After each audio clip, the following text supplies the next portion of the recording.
so thirsty.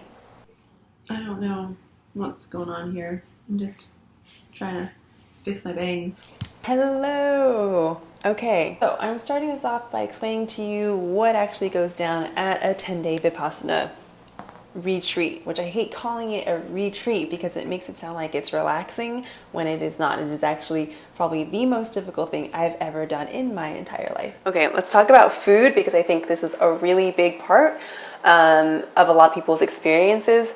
You don't have any control over what you eat, and a lot of people, eating for so many people is a very pleasurable experience, especially when you're like tired.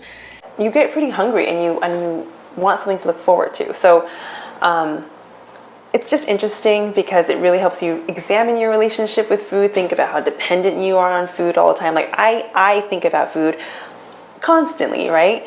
So this was really the first time that I went to Vipassana. It was a great experience for me because I think I learned what my weaknesses are, what my dependencies are, like just being more conscientious of like how I eat.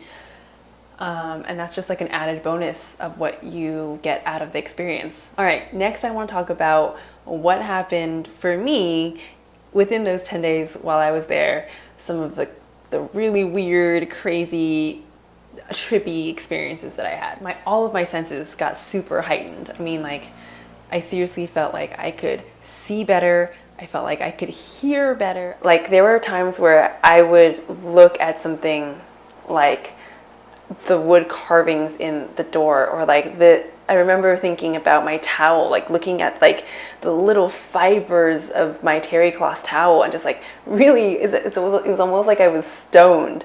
I was just noticing details so much more. Maybe because there was nothing else to stimulate me, right? But it was awesome. It was great because it was me being able to see and appreciate the details in like the really little things. What else happened to me? Oh,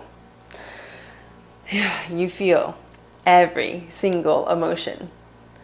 I mean, I'm talking about, I felt anger. I remember being really pissed off and just full of rage at some point over like really, I don't even know what dumb stuff. There was sadness, there was fear, there was anxiety, there was boredom, there's feelings of loss, there's feelings of utter blissful joy. I mean, I can't even tell you. There were times where I really thought something was happening chemically, where I would get off of that mat and walk outside, and I'd be like, oh, like the world is like opening up for me, and I felt so alive.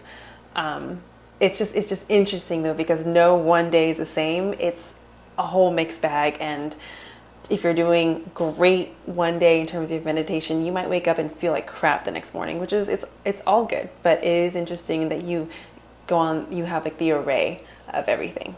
In terms of your body, that was another interesting thing. Okay, so you are sitting for almost 11 hours a day, and you're trying to sit like super erect. And part of Vipassana, their teaching is that they want you to be as still as possible, to not move, to observe the feelings in your body rather than give into them. If you've ever been a model for a drawing class or like a painting class where you have to like stand there and be super stiff for even like 45 minutes, it is exhausting, and I've also found out it's a great way to exercise your muscles.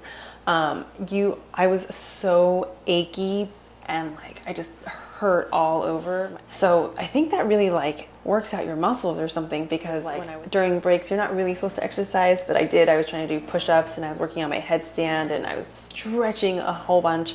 I was just way more flexible than I'd ever been. My headstand was on point. I was doing more push-ups.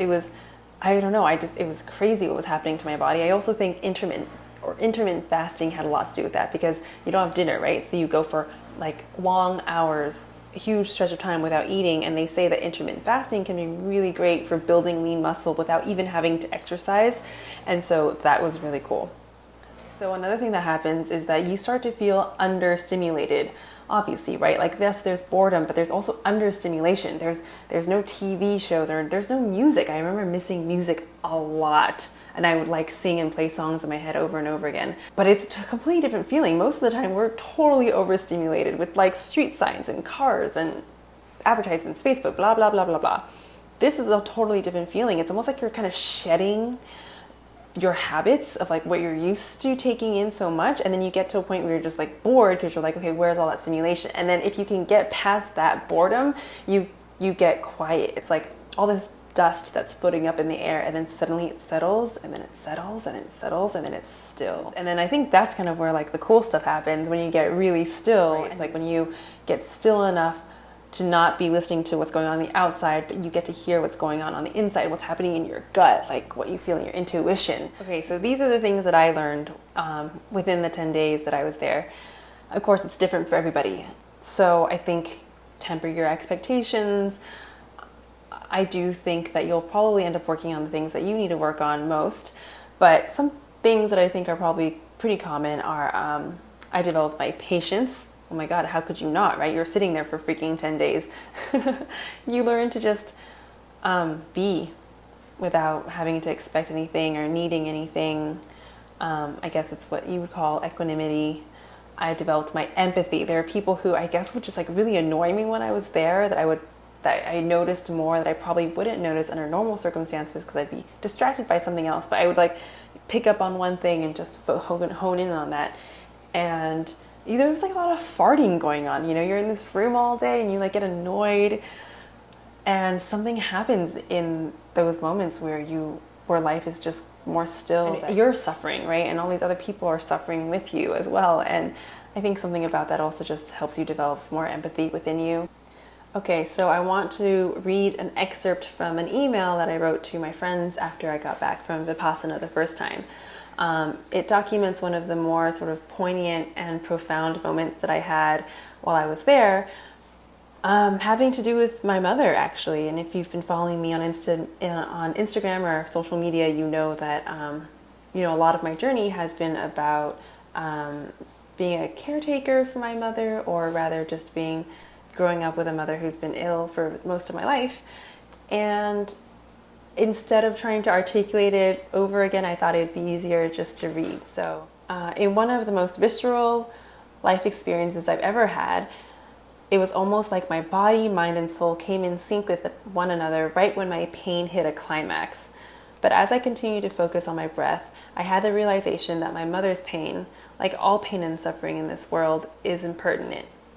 It was a realization that even though she's suffering now, she won't be suffering forever.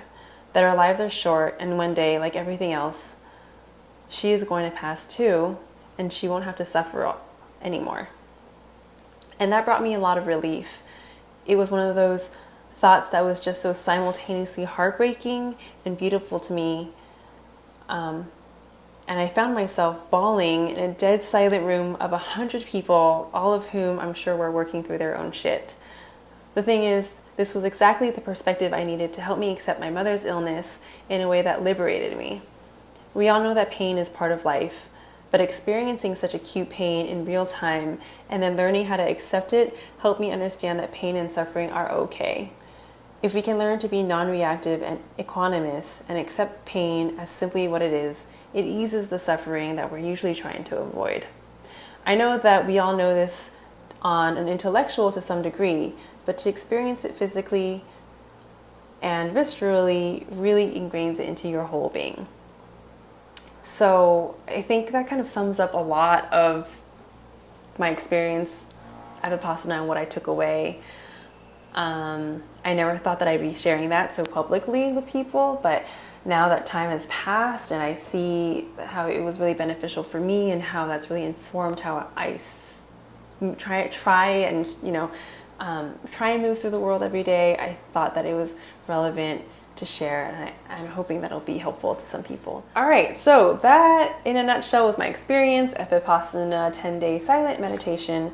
I'm going back for round 2 next week, so that's going to be even more intense because it's going to be hot as balls in the middle of Taiwan, landlocked, no air conditioning. So in a few days, I'm going to have another vlog post up about why I am returning to torture myself for a second time in a row.